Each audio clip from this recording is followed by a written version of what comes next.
Hey guys, today we're going to talk about skill development for mixed modal.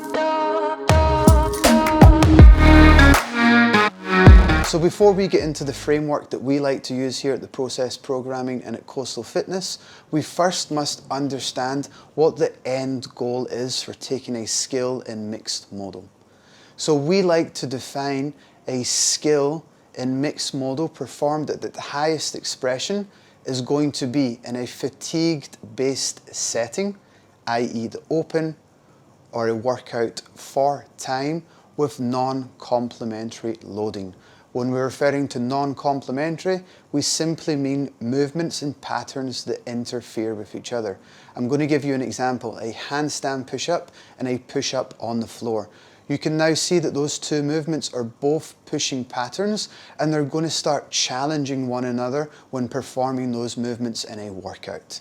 So this is the framework that we like to use here at the Process Programming. Now remember, this framework can be used with any skill, from double unders to handstand push-ups to ring muscle-ups. Today we are going to talk about kipping chest to bar pull-ups. Reason being, in our perform and compete group, we have just went through a 4-week block of isolating a certain skill, the chest to bar pull-up. So we've got 6 steps here that we like to run through. Number 1 is going to be choosing that skill and performing that in an isolated format. So for example, we love the EMOM. We're going to take that chest to bar pull-up, 8-minute EMOM. Every minute on the minute, we're going to perform 5 chest to bar pull-ups. We're then going to build volume from there. That 8-minute EMOM can go to a 10-minute EMOM. We're going to get really comfortable at executing the skill in an isolated format. From there, we go to skill plus aerobic low fatigue.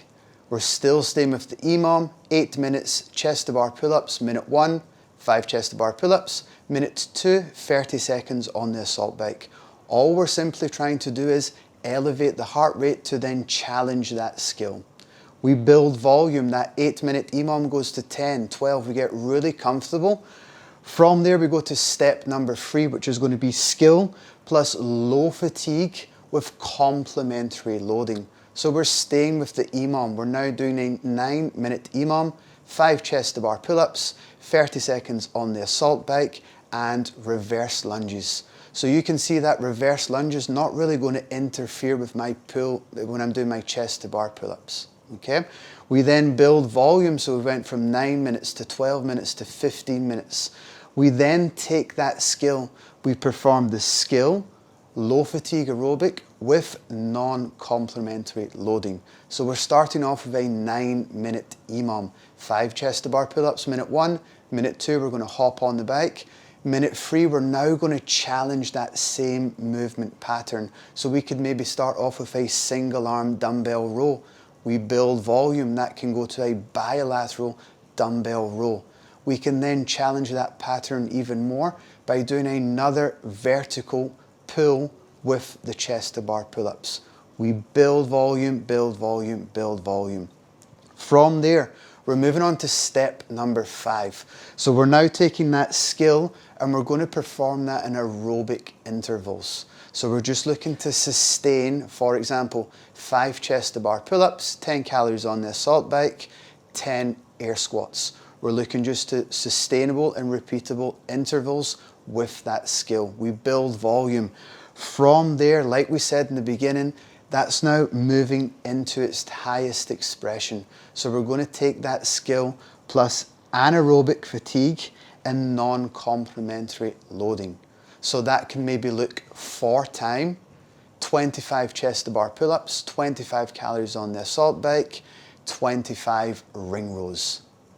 Right? Now, I hope you guys can see that this can take 3 weeks, 3 months, even 3 years for an individual to take a skill from its isolated format and drive it all the way down to its highest expression and being able to recover from this expression. So that's all from me today, guys. Hopefully that made sense. As always, if you've got any questions, please reach out to myself, a member of the team, or leave a comment on the water cooler.